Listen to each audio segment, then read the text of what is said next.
Good morning बच्चों। मैं आज कक्षा 10 के छात्र छात्राओं को जो हिंदी में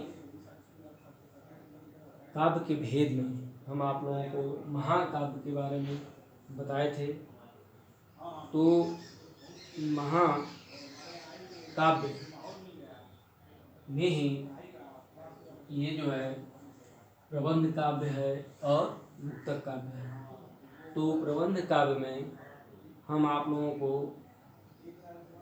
ठीक है महाकाव्य और मुक्तक काव्य में 3 जो आते हैं, इसमें महाकाव्य है, खंड काव्य है और आख्यानक गीतियाँ हैं। तो महाकाव्य के बारे में हम आप लोगों को बता दिए थे। आज मैं आप लोगों को यह खंड काव्य और ये जो है आख्यानक गीतियाँ के बारे में हम बताएंगे, ठीक है।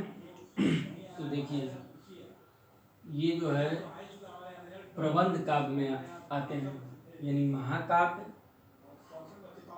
खंड काव्य और आख्यानक गीतियाँ, ठीक है। इसके बाद तब आता है मुक्तक काव्य, ठीक है।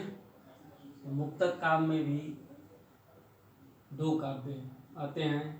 पहला है पाठ मुक्तक और दूसरा है गीत मुक्तक, ठीक है।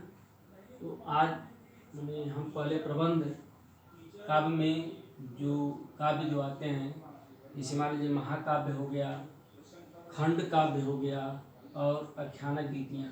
तो महाकाव्य के बारे में हम बता दिए हैं। तो देखिए, खंड काव्य के बारे में बताने जा रहे हैं कि खंड काव्य में जो नायक देख रहे हैं ना, नायक के जीवन के व्यापक यानी चित्रण के स्थान पर उसके किसी एक पक्ष, अंश अथवा रूप का चित्रण होता है, ठीक है।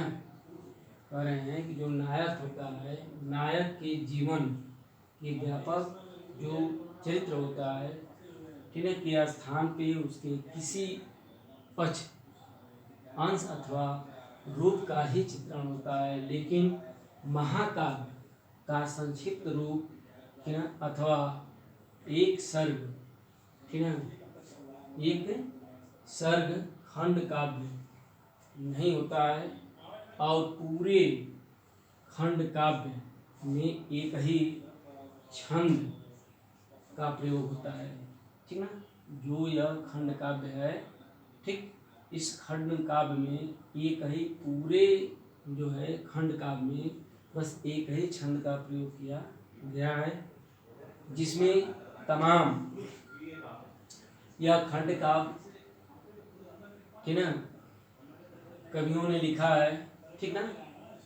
जो कवियों ने जो खंड काव्य लिखा वह है, पहला है पंचवटी है, ठीक, देख रहे हैं, जयद्रथ वध है, नहुस है, सुदामा चरित है, पथिक है, गंगा अवतरण है, ठीक ना, हल्दी घाटी है, जय हनुमान आदि प्रसिद्ध ये खंड काव्य है। यदि पूछता है, ये समझ लीजिए, ये खंड काव्य में पूछता है कि किसी एक खंड, ठीक ना, एक खंड काव्य में लिखी गई एक रचना का नाम लिखिए।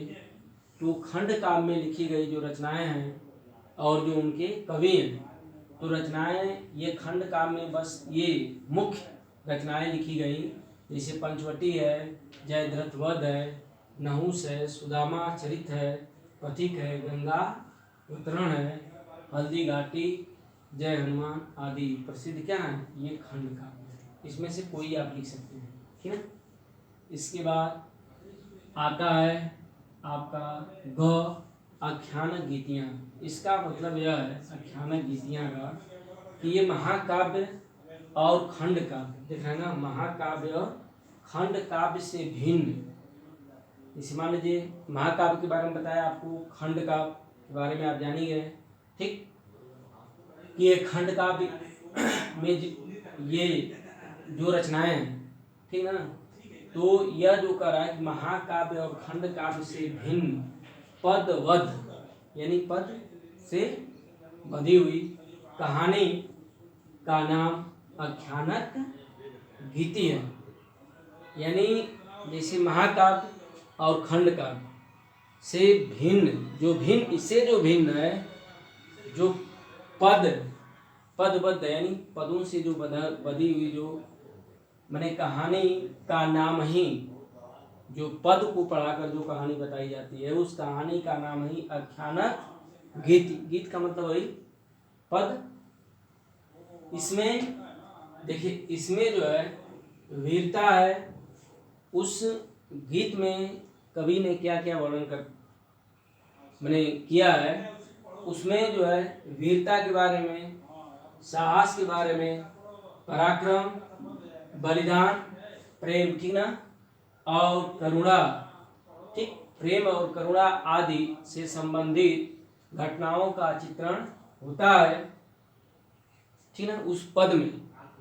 यानी महाकाव्य और खंड काव्य से यह बिल्कुल भिन्न, ठीक ना, यह भिन्न होता है पद, ये ध्यान लीजिए।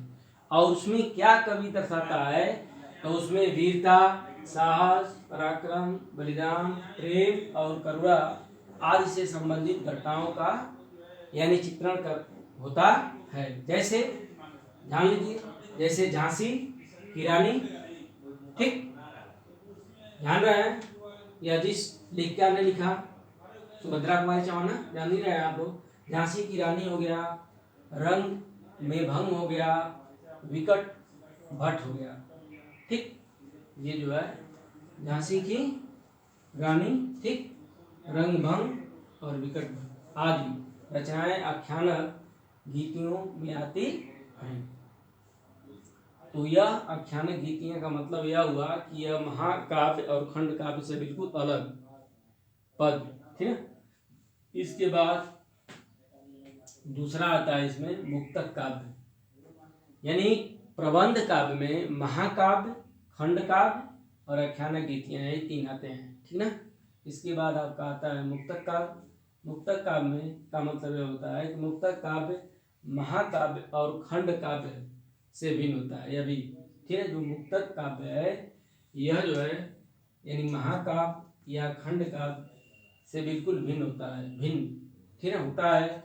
इसमें एक अनुभूति का भाव या कल्पना का चित्रण किया जाता है, ठीक है। जैसे मान लीजिए किसी चीज़ का हम पढ़ते हैं, उसका हमें आनंद मिलता है, या किसी चीज़ के बारे में हम कल्पना करते हैं, ठीक है। तो कह रहे अनुभूति का भाव या कल्पना का चरित्र किया जाता है। इसके दो, यह भी इस दो मुक्तक हैं। इसके पहला है, दो मुक्तक में पहला है पाठ मुक्तक। इसमें पाठ मुक्तक में है कि इसमें विषय, ठीक है, इसमें विषय की प्रधानता रहती है और किसी मुक्तक में किसी प्रसंग का वर्णन किया जाता है। जैसे मान लीजिए यह लिखा है पाठ्य मुक्तक, यानी जो विषय में जो लिखा गया, जो पाठ में लिखा गया है, इसमें विषय में एक अनुभूति की भावना का भाव या कल्पना का चित्रण किया जाता है। इसमें है पहला पाठ मुक्तक, ठीक है, देख लेना पाठ मुक्तक। इसमें विषय, ठीक है, की प्रधानता होती है, इसमें इसकी विषय की प्रधानता होती रहती है और किसी मुक्तक में किसी प्रसंग का वर्णन किया जाता है। जैसे मान लीजिए कबीर है, तुलसीदास, रहीम है, ठीक, आदि रचनाएं, इसे हम क्या कहते हैं, पाठ्य मुक्तक। पाठ्य मुक्तक में इसमें विषय की प्रधानता रहती है, ठीक ना, और किसी प्रसंग का वर्णन इन्होंने कवियों ने किया है, जैसे कबीर ने, तुलसी ने और रहीम आदि, ठीक। दूसरा आता है गेय मुक्तक, है ना। गेय मुक्तक कह रहे हैं, इसे गीत काव्य कहते हैं। गेय मुक्तक को हम यानी गीत काव्य कहते हैं। यह अंग्रेजी के लिरिक ठीक है। लिरिक का समानार्थी है, यानी अंग्रेजी की लिरिक से यह मिलती माने जुलती है भाषा है।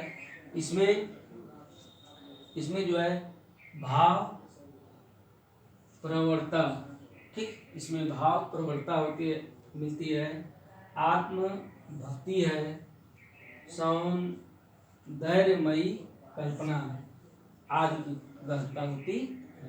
जैसे मान लीजिए, जैसे भाव प्रवणता यानी क्या भाव है वह कवि ने इसमें इस यानी गे मुक्तक में जो है कहना, गे मुक्तक में वह अपना जो है अपने भावों को व्यक्त करता है, भाव प्रवणता। दूसरा है आत्मविभक्ति, हमारी आत्मा में क्या है उसको व्यक्त करता है। ये सौंदर्यमयी कल्पना, और सुंदर किसी चीज की कल्पना करता है, आदि इसमें प्रधानता होती है। तो प्रबंध काव्य में आते हैं महाकाव्य, खंड काव्य और आख्यानक गीतियाँ, और इसके बाद जो है आपका मुक्तक काव्य में आता है पाठ्य मुक्तक और गेय मुक्तक। इसके बारे में हम आप लोगों को बताए, ठीक है। ये प्रबंध काव्य में क्या आता है और मुक्तक काव्य में कौन कौन से काव्य हैं और प्रबंध काव्य में कौन कौन से काव्य हैं। तो प्रबंध काव्य में महाकाव्य, खंड काव्य और आख्यानक गीतियाँ हैं, और मुक्तक काव्य में पाठ्य मुक्तक है और गेय मुक्तक है, ठीक है। तो आज मैं इन्हीं यानी खंड काव्य के बारे में बताए। इसके बाद अगली वीडियो जो है, ठीक है, अगले क्लास में हम आप लोगों को बताएंगे। तब तक के लिए धन्यवाद।